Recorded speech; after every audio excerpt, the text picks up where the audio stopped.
नमस्कार, आप देख रहे हैं द हिंद 24 न्यूज और मैं हूं आपके साथ साक्षी।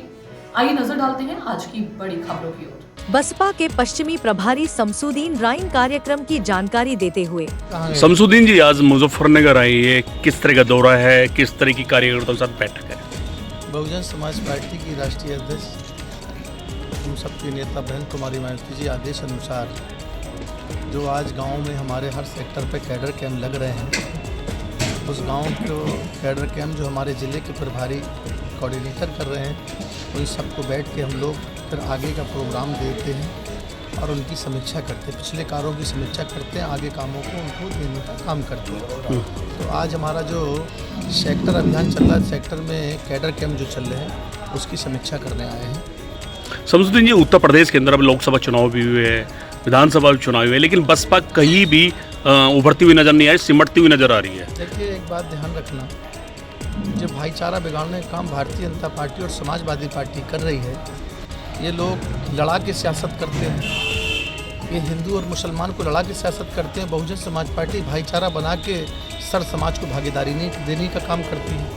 तो लड़ाने वाले इस टाइम पास हो गए हैं और मिलाने वालों को थोड़ा सा कठिनाई आती हो। जब सच होता है तो उसको कठिनाइयाँ तो आती हैं। आने वाला समय जनता समझ चुकी है।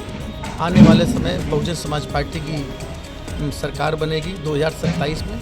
उसको लेकर हम लोग गांव-गांव, सेक्टर बाई सेक्टर काम कर रहे हैं और इस अभियान को माननीय बहन जी ने हम लोग को आदेशित किया है कि हर गांव के अंदर, हर सेक्टर के अंदर बेहतर से बेहतर सर समाज में भाईचारा बनाकर इस उत्तर प्रदेश के सबसे बड़े प्रदेश में हमें पुनः 2007 की तर्ज पर 2027 में सरकार बनाना है। यही हमारा लक्ष्य है, यही हमारे लोगों की सोच है।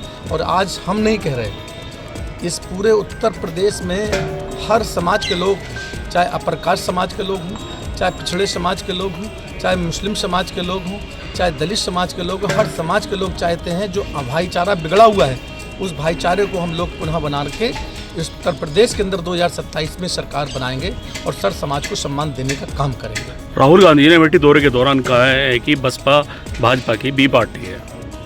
अच्छा, ये बताइए, राहुल जी को ये सोचना चाहिए 96 में गठबंधन हमने किससे किया था?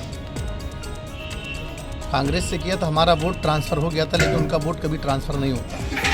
जिस वोट में हम लोग राजनीतिक समझौते से ज़्यादा हम समझते हैं इस उत्तर प्रदेश को नहीं, पूरे देश को सामाजिक समझौते की ज़रूरत है। राजनीतिक समझौता इतना कामगार नहीं है जितना सामाजिक समझौता। जब तक समाज में एक दूसरे में सब भाईचारा नहीं बनेगा, जब तक कोई भी राजनीतिक पार्टी कामयाब नहीं हो सकती है। इसलिए बहुजन समाज पार्टी सामाजिक भाईचारे में विश्वास करती है और समाज को आगे लेके चल के हर इंसान को अपने आप पे पैरों पर खड़ा करना चाहती है। यही हमारे बहुजन समाज पार्टी की नेता का लक्ष्य है, यही हमारी नेता चाहत है, यही बहुजन समाज पार्टी।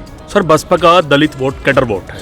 बसपा मेहनत करती आई कैडर वोट पे, और कैडर वोट मजबूती से बसपा को वोट भी देता रहा। मुख्यमंत्री जी, पूर्व मुख्यमंत्री मायावती जी कई बार मुख्यमंत्री भी बनी है, लेकिन वो कैडर वोट अब छिटक रहा है। चंद्रशेखर रावण पे भी जा रहा है, भारतीय जनता पार्टी पे भी जा रहा है, सपा पे भी जा रहा है। तो उस कैडर वोट को एकजुट करने के लिए अब क्या आगे से प्लान है? देखिए, एक बात बसपा मैं का आपको बता दूं, जब तक ईवीएम रहेगी, भारतीय जनता पार्टी कभी नहीं चाहती है बसपा सत्ता में आए, क्योंकि उनको ये मालूम है, क्योंकि ये लोग जो ईवीएम का सहारा ले रहे हैं, आज हम नहीं कह रहे, हर वोटर की जुबान पे आप पता कर लीजिए। हमारी नेता 2017 में सबसे पहले ईवीएम पे हम लोगों ने चेक किया था और ईवीएम पे हम लोगों ने कहा था कि ईवीएम की ये सरकार है। आज फिर पुनः कह रहे हैं, जिस दिन ईवीएम हट जाएगी उस दिन उत्तर प्रदेश में, पूरे देश में बहुजन समाज में भाईचारा बनेगा। उत्तर प्रदेश में सबसे पहले सरकार बनेगी बहुजन समाज पार्टी। उत्तर प्रदेश में सर चुनाव भी हुए विधानसभा के, लेकिन सपा ने अच्छी सीटें मिली है, वो तो अब ईवीएम का रोना नहीं रो रही है। आप पार्टी की ओर जानकारी नहीं है वो क्या रो रहे हैं, ये तो हमसे बेहतर आप भी समझ रहे हो। अब उनकी जबान हम क्यों बोले, उनकी पार्टी है, वो कैसे बोल रहे हैं ये हम समझ रहे हैं। कितनी मजबूती रहेगी सर कैडर को इकट्ठा करने की? बहुत मजबूती के साथ हमारा कैडर है और जो इस तरीके से देखो अड़चनें आती हैं, हमेशा जब सही लोग सही दिशा में काम करते हैं तो सच्चे लोगों पे ही अड़चनें आती हैं। लेकिन हम लोग अपना आज जितना भी आप देख रहे हैं, इस मीटिंग में कितनी भीड़ लोग, मतलब समीक्षा में कितने लोग आए हैं, तो ये समझने वाली बात है कि बीएसपी कितनी मजबूत है। सर, आखिरी सवाल मेरा, आज़ाद समाजवाद पार्टी को, चंद्रशेखर रावण को क्या प्रतिद्वंदी मानती है बसपा? देखिए, मैं फिर कह रहा हूँ आपसे, ये तो केवल मैं क्या कहूँ कि किसी नहीं, आज दलित समाज जान चुका है कि बहुजन समाज पार्टी को कमज़ोर करने के लिए समाजवादी पार्टी, भारतीय जनता पार्टी, कांग्रेस इनको केवल बढ़ावा देती है, लेकिन वोट हमारा कहीं नहीं, वोट हमारा बहुजन समाज पार्टी में है। देखते रहिए द हिंद 24 न्यूज।